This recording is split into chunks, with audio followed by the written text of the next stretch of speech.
This is a podcast about new crops. You're going to love it. Join us on The Cutting Edge, a podcast in search of new crops for Wisconsin. Hello, all. I'm Stefan Mirsky from UW-Madison Extension, back with another short episode on honeyberries, this time with Phil Stowe, a veteran grower in west central Minnesota, who shares his reflections on the 2026 season. Enjoy. Okay, I'm Phil Stowe, and my business name is Walking Plants Orchard, located in west central Minnesota, about halfway between Fargo and Minneapolis, north of Interstate 94, near the town of Osakis. And we've been growing honeyberries. I started doing that 2011, and I've got 8 varieties that are growing. And we have about 1,000 mature plants that we have been harvesting every year, and then have expanded it this last year, but those won't produce any fruit for a few more years. This year was a drier year, and I learned a few different things that I will share. The things that was important that's new and different this year is I pruned maybe 100 plants or so. And when I say I pruned them, I did a test pruning last year of maybe 10 or 15 plants where the rows, they had gotten so big that I couldn't drive up and down the rows to mow. And when we were harvesting, taking the berries off, it was just too condensed, and the plants had never been pruned, and some of them were a good 10 or 12 years old. And these were just large plants. These were the varieties, these were Borealis and Aurora and some Indigo Gem. And I did a test pruning last year where I took cut them right down to about 6 or 7 inches. And the growth last summer was phenomenal. Almost by the end of the summer, the new growth was, I could tell which ones were pruned and the ones that hadn't been pruned, but the growth from the mature roots that were in the ground just produced a lot of growth. Now, you won't get any berries on new growth because the berries show up on your old growth. But that proved that I could cut back the bushes, and at least the ones that I've got just reproduced and put a whole new set of growth up and reinvigorated them. So I did that on about 100 bushes, and so our yields were down because we had less bushes to harvest. What time of year did you say you did that?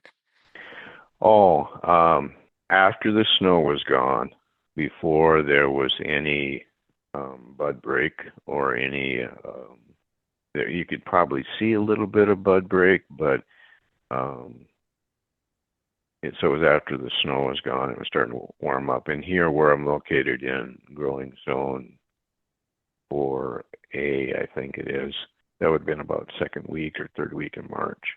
Okay. And with the test plots that you did last year, did you see any fruit on those this year, or do you have to wait 2 or more years? I didn't. I saw a little bit of fruit. We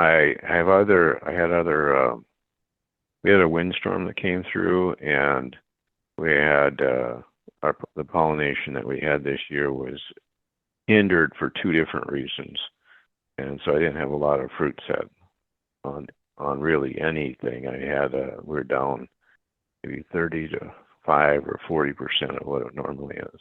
Wow, that's significant.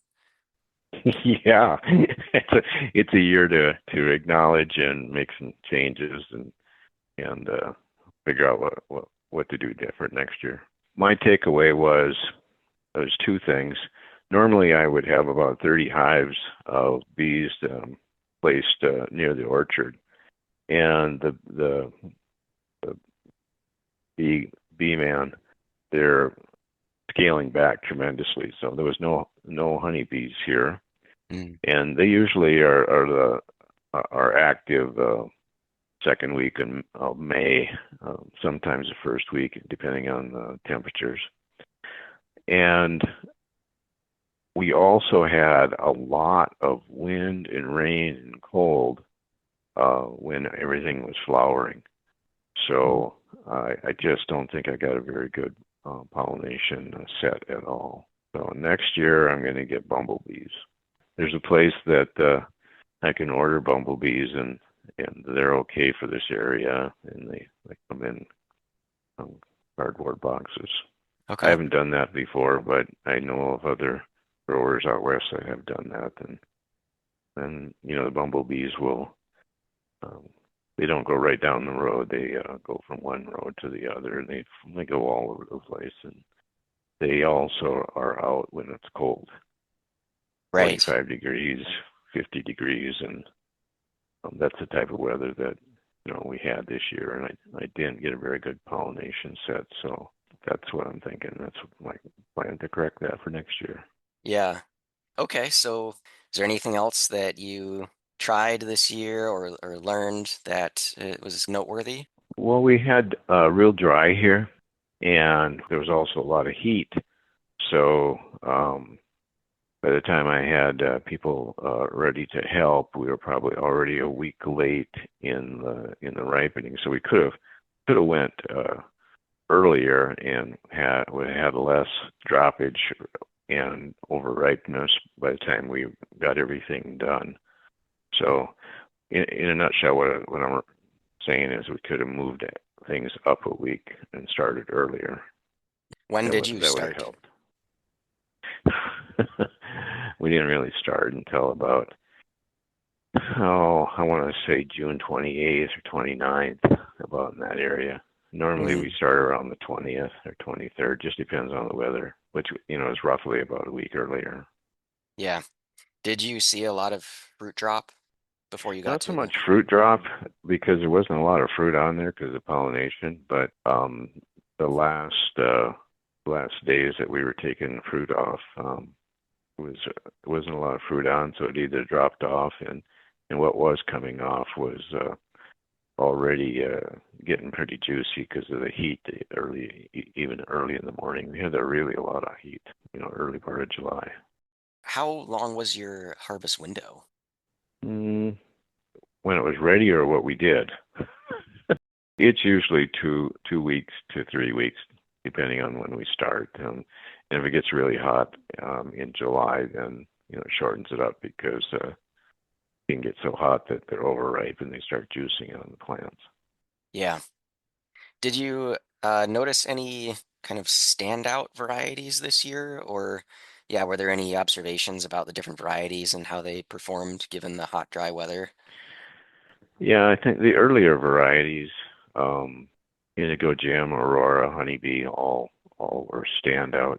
Um, so, if we have hot weather in years coming up, those ones are probably do better than the later varieties, which would be like the Beauty Beast Blizzard. We only have the varieties from the University of Saskatchewan.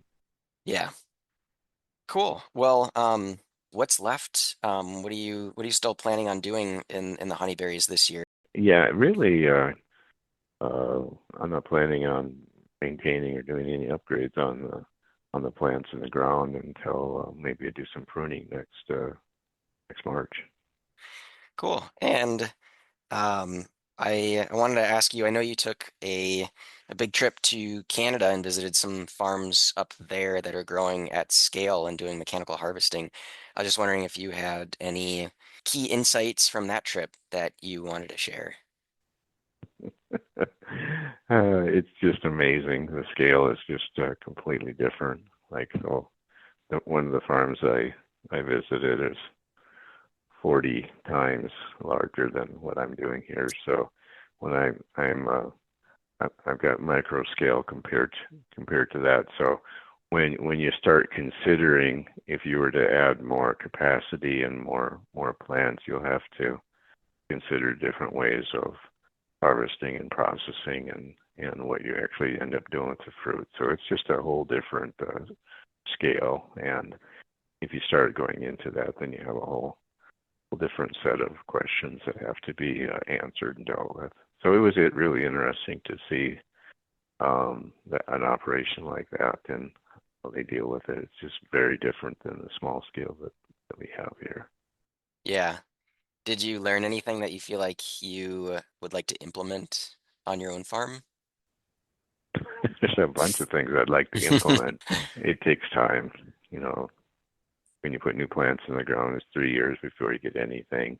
I did plant new plants last fall, but I am going to collar them. That's what I'm going to call it, a collar, a turtleneck, so that they will grow upright higher before they start branching out. So, and that's in preparation to have a mechanical type harvester that would be able to, remove the berries, and that was the main thing that I could do, with the new plantings, is to make it so that later on, if it was to use a different way to take the berries off, plants would be more in line with what a blueberry harvester would need.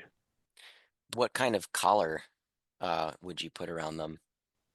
Well, they have these tree tubes that you can get from the conservation office for small trees. That works.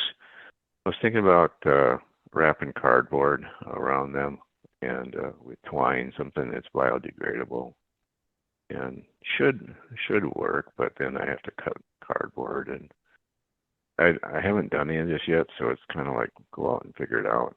Mm-hmm.